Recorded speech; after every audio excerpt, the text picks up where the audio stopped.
Afternoon, guys. This is Earl from Virginia. I'm doing this video as a video response to Josh Kimmel and Beyond Sight and Sound, and I'll show you my setup. Let's quit fooling around. Basically, there's a couple key ingredients. In this case, I just made a brand new electrolysis tank. I had a Rubbermaid flat bin before, and it just wasn't working out for me. It wasn't deep enough, and I tend to spill it once in a while, so I wanted to go to something deeper. So I went to get the Lowe's. I think it was like $7.99, and got me a Lowe's paint bucket. I'll probably go back and get a lid. I don't have a lid right now, but basically my tank's going to be the paint bucket. And the other thing you're going to need is some sacrificial metal. In this case, I'm using rebarb. It's about, I think, about 10 inches long. 10 or 11 inches long. Basically, I just went to Lowe's as well and went to the concrete department, and it's actually stakes for rebarb when they do cement, when they pour cement. So, or you can go get a big stick, cut it yourself, or just go to your lumber yard. I'm sure they're gonna have rebarb sticks somewhere. They're fairly cheap too. I think they're $1.99 a piece or something. I used 5. I used 1, 2, 3, 4, 5 altogether in my tank. And basically, the setup, I just used a single core copper wire, just wrapped it around 3 or 4 times, drilled a hole on the back side, and then just fed the wire through. Then I used braided wire and just simply used the wire nut. You can see here, so you got your wire coming out that's wrapped around your rebarb. It has 2 ends. I just wrapped it around about 4 times and brought it through the hole, drilled a hole and applied it through. And then I just used some electrical caps and screwed them in there. I just cut the wire to length. This is braided wire. I use solid wire for wrapping the pegs. It's only about 5 inches, 6 inches, I think, of braided wire. This is probably about 6 inches long. And I just cut it to length and then just used the caps and wrapped around. Basically what I did, here's my starting point, and what I'll do is I'll take my, always remember your red. I'm not going to get into anodes and cathodes, but all you really need to know is your sacrificial metal, which in my case is going to be the 5 pieces of rebarb. You take your red connector off your battery, and I'm just going to stick it right there. And what I got going on is this is connected in series from here to here to here to here to here. I did not connect the last one. That's just the way I do it. Some people do. I don't. So basically, I just got a first piece of rebarb. I connected to that, and I jumped the wire from here to here to here to here. And as you can see, that's my end cap. That's where I stop. For the center post, basically, why do I got the center post? I got the center post because when I get to it in a minute, I'm going to have another wire for my negative, which is your black lead off your battery. That's going to go to the item that you're going to be cleaning. So in this case, I got from DIV40, I got a striker lock plate off a skeleton key lock plate that came off a cabinet or a small door. I got some kind of little hinge mechanism, not even sure what it is, like a pointer type device, but I figure it's like a rocker hinge or something. It's got a oblong hole in the center, and basically you can see it a little bit where it's glossy. I just took a file, glossed that up, run the wire through there, and I'm just using simple copper wire, which I picked up in the Lowe's picture hanger section. I needed some copper wire, just unbraided copper wire or unwrapped or unsheathed, and it's about the only copper wire I can find that didn't have some kind of sheathing on it. So it's just basically wall hanger wire, and it's just they call it copper wire, but it's where your hanger department is in Lowe's. And I used that, just cut a piece off. I buffed that up with a file. There's my file.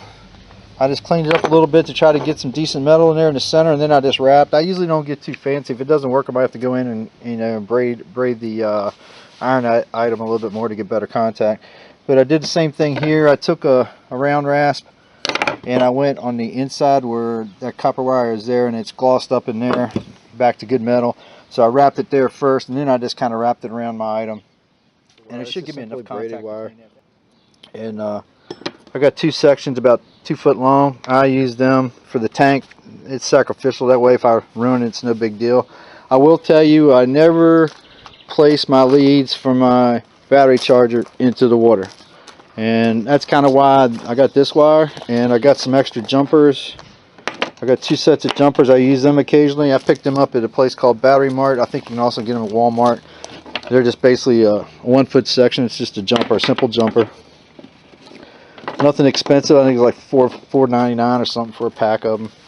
So I use them occasionally for jumpers.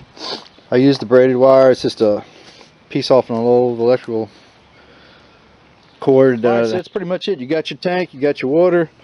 I use a little plastic clip for the middle to hold my wire with. I'll show you that in a second.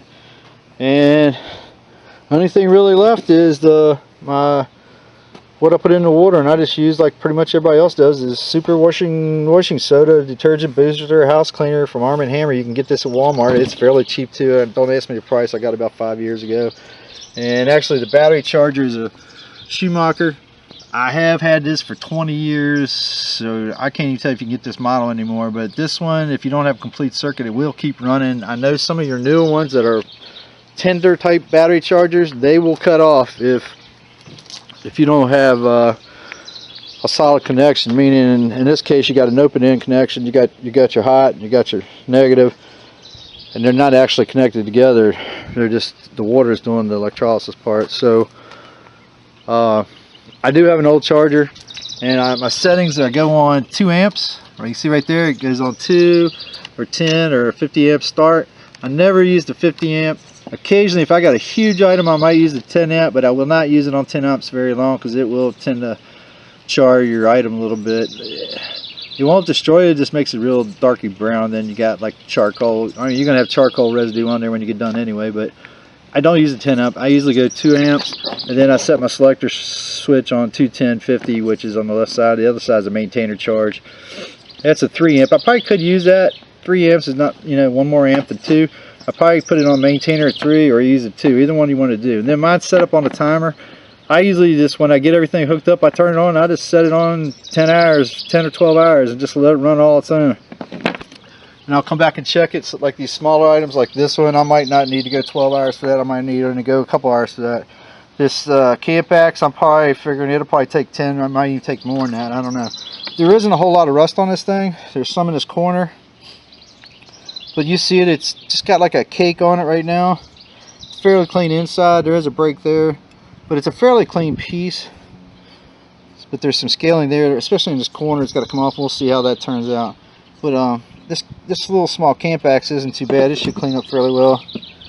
This lock, I'm gonna probably lose some material on that because I know when I was just cleaning, this one corner broke off. But if it's gonna break off, it's not because of electrolysis. It's just because the iron's all ate up and it's not gonna survive anyway. So, and it is probably not gonna survive sitting in your box like it is anyway. So, all in all, it's a pretty good piece. I'm hoping that, like in that gap there in the striker, that will clean up in electrolysis. There should be a good gap right there, and probably a little bit cleaner right back here where the slider's at. That thing might actually move when we get done. And then this one's fairly simple. I'm not sure, like I said, I'm not sure what it is, but it ought to clean up fairly decent too. It's just got some scale on it. So there you go. I will basically, I just take the Arm & Hammer and hang on. Okay, I got the Arm & Hammer. I usually just pour some out of the box into this little pillow container, and I won't use all that. I'll use probably about I don't know, probably about half of that. Put it in, go, just put it in my water. Actually, I used hot water from the sink, and I don't get crazy with this. And then, like I said, I used about half of what was in there, and it was only about 2/3 full to begin with, so it's about a third of a container. And then sacrificial spoon. It's just it was a freebie spoon. I use it just to stir. You want to try to get your solution absorbed into the water. You don't want it all laying on the bottom because it is your it is going to be carrying your charge. It's going to help carry your charge from your sacrificial metal to your objects that you're cleaning. And then basically I just wire tied the rebar, one piece of wire tie. Just drill 2 holes on the back side like that there. I just put a wire tie to hold the rebar into place. Of course, also the wire is going through, so there's actually 3 points holding it. It's not like it's going to be rocking and rolling or anything else. You're just sitting here. It's just sitting here. So basically, I got my tank, and I just get my solution. So it's going to look milky white like that. It'll probably clear up once it settles back down, and then you get going. The electrolysis mode will heat the water a little bit. And the other thing I got to tell you, a lot of these people tell you, be extremely careful about, don't put your hands in the water once you got the thing on. I'm going to tell you right now, 2 amps, you put your hand in the water, you're probably not even going to feel it. So, and I've done it before, it's no big deal. I just wouldn't turn it on. You don't want 120 current out of your house or something, plug it in and touching water, you're going to be dead. But in this case, I got my charge on 2 amps. I can't put my hand in the water. I really don't care about it. It's not going to hurt anything. So in this case, I got my 3 pieces I'm going to try to clean, electrolysis. And I'm just going to put them in the bucket. And they can go partially weighed down. I'm going to kind of suspend them. And then I'm just going to hook my clamp in. Let's bring this over to the side. Come on in here. And then basically I'm just going to take my black negative and just hook it on to the end, to the brass end or the wire end of my wire. And I'm just going to let that hang over the side. This is my positive. It's on my post. It's hooked up. And then I'm going to come over to the charger. Right now it's on off. I'm going to go ahead and switch it. As you watch this, as you switch it on, you're going to see the charge come up. Oh, it's already come up. I'm going to come up. I'm going to set it about 10 hours. And it's reading right now 2 amps. We got that. I'm going to put this out of the way.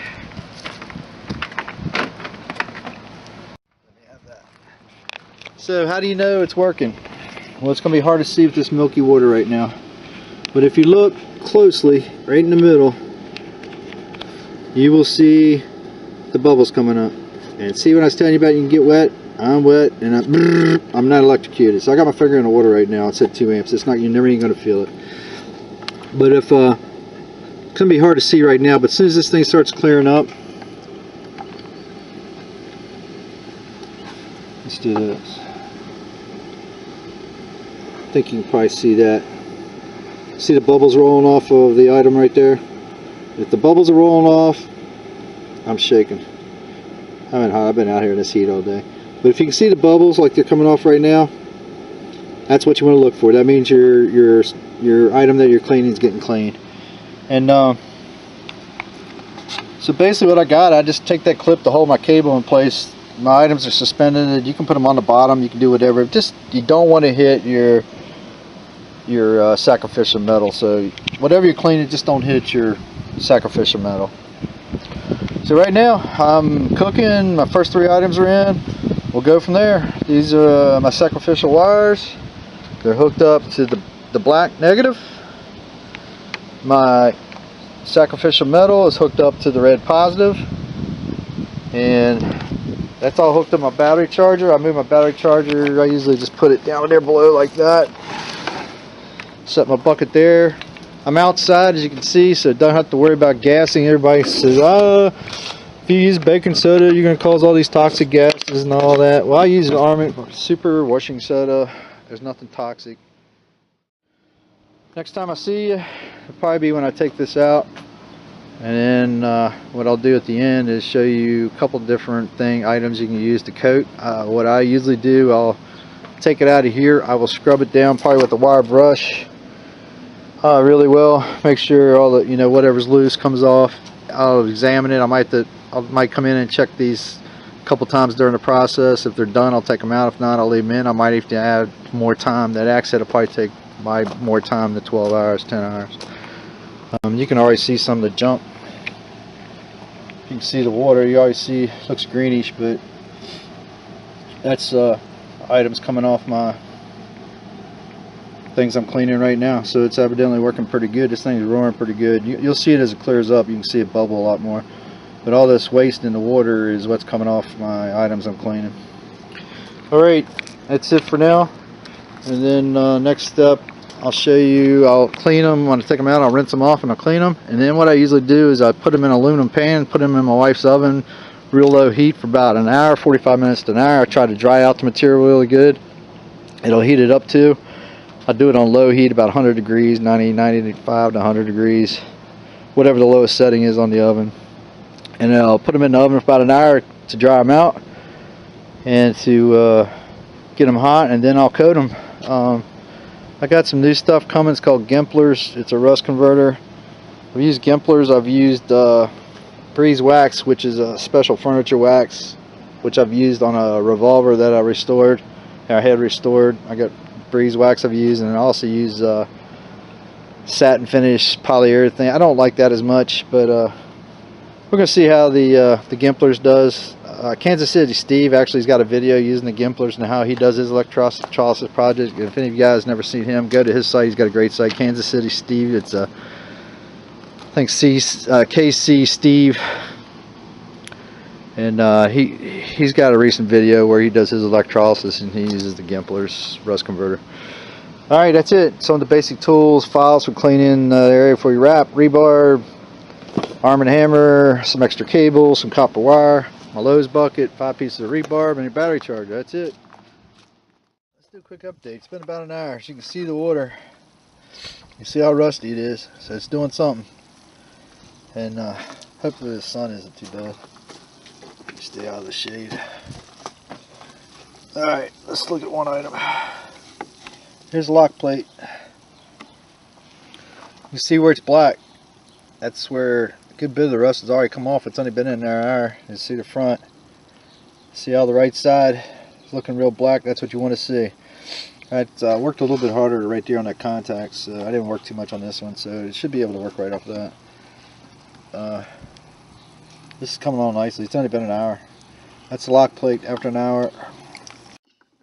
There's the other piece, little dial thing. It's coming along slow, but it's working. You see right there front where it's black. Might have to improve the contact on that one. We'll see how it goes. It's a little piece. It might clean up fine. And the last one, get it out without hitting anything. Here's the axe. You see it's working some on the end down here, there in the middle. Working there in the middle. This is going to take, this is the one I told you it's going to take a little longer. It's working on the end down there too. It's working, it's just slowly getting there. I just basically copper wired it and put a nut on there and tied it into the string wire. But it's all working.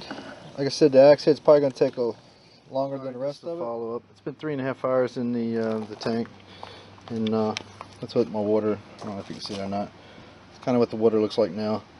The lock plate is pretty much as far as I'm going to take it. I actually lost the corner piece here, but be honest with you, this thing's got a high carbon content, and I knew I was going to lose part of it too. But also, I told you after I clean this all out, this will probably move, and it does. I don't know if you can see that. Get out of the shade. So that piece does actually move. It's in there, and pretty much got this cleaned up pretty good. There's a little bit of rust there and a little bit of rust there, but by the time I put rust converter on there, that'll take care of the rest of that. I don't want to take it anymore. Like I said, it's just going to continue to fall apart. But it's pretty good middle from where it's at right there. The other two pieces is this little swing hinge. I don't think I had the best contact on there. It's not cleaned up, either that or it's slightly newer and less contaminants in the iron. But I'm going to cook it a little while longer, probably a couple more hours.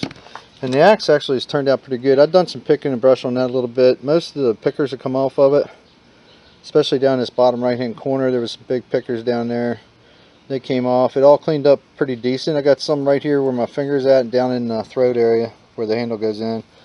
And so I'm going to put it in a while longer for that. But the axe is going to turn out really nice when it's done. And this should too after it gets in a couple more hours. I'm going to probably put them in about 2 or 3 more hours. The plate's done. I'll wait to, I got some Gimplers coming. I ran out of rust converter, so once I get that done, we'll put all this in the oven and dry it out really good, and then put Gimplers on it and seal it up, and it'll be done. Alright, this is Earl. I'll show you when I get done with the axe and the little swing hinge, and that should be it. Y'all have a good day. Alright, this is final steps, guys, to electrolysis, my methods. I hope this light is basically, here's a lock plate. I was able to get the striker out, and I cleaned that up as well too. It's basically just a spring, and then your skeleton key would have gone in this mechanism that toggled your lock up and down. So the lock spent 3.5 hours in electrolysis. Then the little pointer, whatever it was, not sure. Ended up getting that in for, I think I put it in 7.5 hours total. It took a little longer. I still got a little rust there, but the final steps, we got 2 steps left, guys. We're going to put it in the oven. I'm just going to put it in this pan. I'm going to turn it over, put it in the pan, put it in my oven, low heat, on bake for about 45 minutes to an hour. We're going to bring it out of the oven, and then we're going to apply what I call Kansas City Steve turned me on this stuff. It's called Gimpler's Rust Converter. Works pretty well. I do use gloves. It'll stain your hands black. Basically, I'm just going to use a foam brush, apply the Gimplers after I take it out of the oven. I put it in the oven to make sure all the water's out, and to make sure any more final flakes don't come off. I'll take and pick it maybe with a wire brush real quick right after I take it out of the oven. But this ended up getting 7.5. The axe head, camp axe, it turned out fairly well. And then the light, I don't know.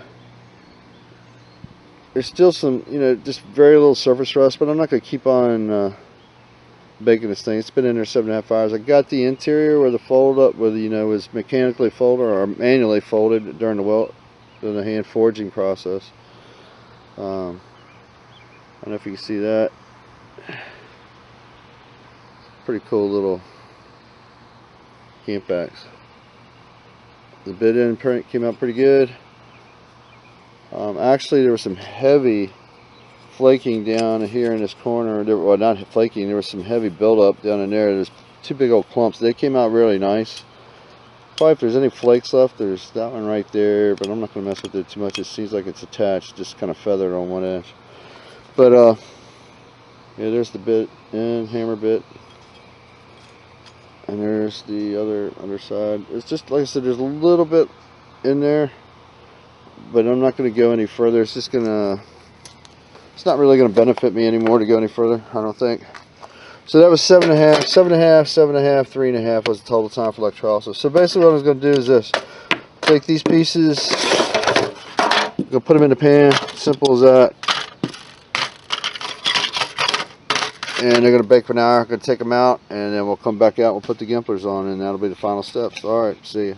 Alright, we're down to the last steps. So I'm not going to film me actually putting the first coat on, but I'm going to put on Gimpler's Rust Converter.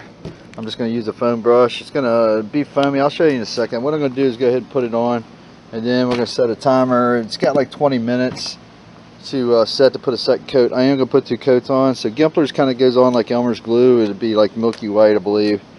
And then as it converts, it'll turn to an orangish color or like a purplish color. And then after 48 hours, it'll turn to a darker black, which will make it look like the original iron that it was. Alright, there you go. There's the Gimplers in action. I think you can probably see the purple and how dark it's turning already. So get the first treatment on there. Just basically brushed it on. Just basically brushed it on with the sponge and the paintbrush, and we'll take it from there. I'll show you. Actually, after I get done the second coat and it kind of dries off a little bit, I'll give you a shot there. Okay, my second and final coat's on of the Gimplers, and as you can tell, it's got some of that purplish. It'll dry up to a nice black patina. I'll let this side sit for a while, and then I'll flip it over, let it dry. It takes 48 hours. It takes about 48 hours for the Gimplers to completely do what it needs to do, do its rust conversion. After that point in time, it's pretty much done. So there you go. When it's all done, dried, I'll take some still pictures of the final product, and that'll be it. This is Earl's method of electrolysis for iron relics. Basically, this is the end result. Here's the axe. It turned out really well. That was all original. That's nothing from the electrolysis. Sorry, I got a plane flying over. This was original damage. That's probably why this hand axe was chucked. You can see there's the throat. This is a hand forged axe. You can see the folds. If you look deep in the back in there, you can see where it's folded over and hammered over. There's the top. I'm really happy with the results. There was some huge buckles or flakes down this corner that I was afraid wasn't going to come up, and they stood pretty high down this corner. They all came off. There was a little divot right there, but that's nothing for me with electrolysis. That's just the way this thing aged over time. I'm really happy with the results of that X. The pointer locker mechanism, whatever, you can see it's got an oblong hole in it. It did something like that. And it's broken the back as well. So I'm not exactly sure how long it was. It was probably a gate latch or something like that, I would figure. And then the lock turned out great. I did lose a little bit of metal in the two corners. Was that due to electrolysis? No. It was weak. It was already partially fractured to begin with, and through the cleaning phase it actually broke off. So it was probably, if I didn't do anything to it, it would have fallen off anyway, and this thing probably would have just totally disintegrated over time. What's cool is after you got electrolysis, the centerpiece freed up like I thought. It's actually got a spring in it, 2/3 of it, not all of it. You can see the spring at the top, and it's a keyed mechanism. This has been a skeleton key lock, and I thought that was pretty cool. I knew that was going to free up. It was pretty much solid in there to begin with, but I didn't realize they actually had a spring mechanism in there. So that worked out pretty cool. The Gimplers, drawbacks. If you don't like the dark look, for me, that's the only thing I see as a drawback for the Gimplers. Gimplers, it's got almost like a painted feel, like a real heavy wax feel to it. I know this thing's not going to flake, and I know it's protected pretty much forever, at least as long as I'm going to live. Do I mind the darkness? No, because originally the iron was going to have been dark black to begin with. So to me, this is the way I'm headed to, and I really like it. But I'm going to show you two other alternatives as well. This is what I call Bri-Bri Wax. This stuff isn't the cheapest in the world. I think it was somewhere around $20 for this can. And it's basically like a can of Johnson's paste wax. It's furniture polish. It cleans, stains, and polishes. But does it work well? Well, let's take the axe, and this is a Richmond hammer, lock plate, or yeah, Richmond hammer, spring mechanism. This was a great find. This came from my field videos. What's the difference? Really not a whole lot. The only thing that's not as apparent is the darkness. It does darken up, but it doesn't get black. This is just basically like a paste wax for furniture. Now, when do I put it on? I put it on immediately coming out of the oven when the metal's still hot. That way it absorbs into the metal really good. And you got to put it on thick in multiple coats. Everything here, I'm going to show you another alternative too, which is going to be the Minwax polyurethane spray on. Everything needs at least 2 coats. I did 2 coats with the Gimplers. I did about 3 or 4 coats with the Bri-Bri Wax, and I heated it up slightly every time. And I heat it up and it absorbs in. Works great. Now, what is one of the problems? You may have to come back and put another coat after fact. About a year later, or almost about 8 months later, I had to come back because I had some flaking going on right here in this corner, and there's still some there, but I got wax on it now, and I had a couple pieces on the back, and you can't really tell it, where I had some minor flaking. But the feel of this, it's like a real heavy paste wax. I like the feel of it. I like the looks of it too, to be honest with you. It gives a real dark chocolate patina. Do I like it? Yeah, this is what I was using before I just started going to the Gimplers, and I probably still will use this on certain items. Drawbacks: it's hard to get wax up in areas like this. This will get almost to a liquid wax. If you do it when it comes out of the oven, it'll kind of melt to a liquid paste and then re-harden again. But it's tough to get in crevices and stuff like that. So the Gimplers, you can just take a brush and brush it on and get deep in those crevices, and this thing's sealed. You know it's good and sealed. You may have to come back for another treatment with the Bri-Bri Wax. The final one, it's an artillery shell, and I've had this thing for about, this is one of my first artillery shells I ever found. This thing's probably about 10 or 12 years old. I did electrolysis. Was it the best? No. That was probably one of my first times I ever did electrolysis. And if I did it again, I would have left that thing in about another 3 hours probably. But all in all, I think I did electrolysis in a wire brush. And the reason I say that, there's some rust still on the surface. There's some surface rust. The inside came out really nice, but there is some surface rust, especially down in the groove area, that I would have cleaned a little bit longer. Now, what did I use to seal that? And it worked really well. And I don't worry about this thing flaking anyway. This is good, strong, heavy iron. And what I used on this was spray on, Min Wax, fast drying polyurethane, and clear satin. Don't get the yellow. There's a yellow polyurethanes. I wouldn't recommend that. Always get it clear. You can get clear, just clear satin, high gloss, and low gloss. I usually get satin. This is a satin finish. I don't know if you can see it. It gives a little bit of sheen. It's pretty cool. And there it is. Like I said, if I would have done this again, this is one of my first attempts at electrolysis, I would have cooked this thing about another 4 or 5 hours. But all in all, it's sealed good. It's sealed forever. Here's a lock hammer in a little bit different light. That's a Richmond lock plate. It came out really well, sealed well. Although the only bad thing, and I didn't fail in electrolysis here, it's just basically this piece of metal was highly corroded, caked up, and pitted. But it turned out really nice anyway. The steel quality came out better than I expected when I originally dug this thing. This thing was just nothing but a big old clump of metal, of iron. An iron rust clump, about what it was. So it came out pretty nice. Do I like that? Yeah, I like that too. So, to sum it up, Gimplers, Bri Wax. Bri Wax you have to order online. I don't think you can buy that in the store. If you are, you're very lucky. And then the Min Wax fast drying polyurethane satin finish, you can get that anywhere. Walmart, Lowe's, any of your hardware stores. Those are 3 alternatives,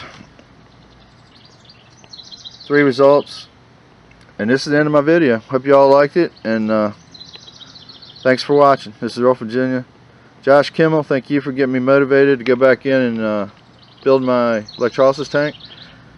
And if it wasn't for him, I probably wouldn't have done it. Sat in my garage for almost 8 months, so finally got it done, and I got my stuff. I'm going to be able to get back to doing some electrolysis.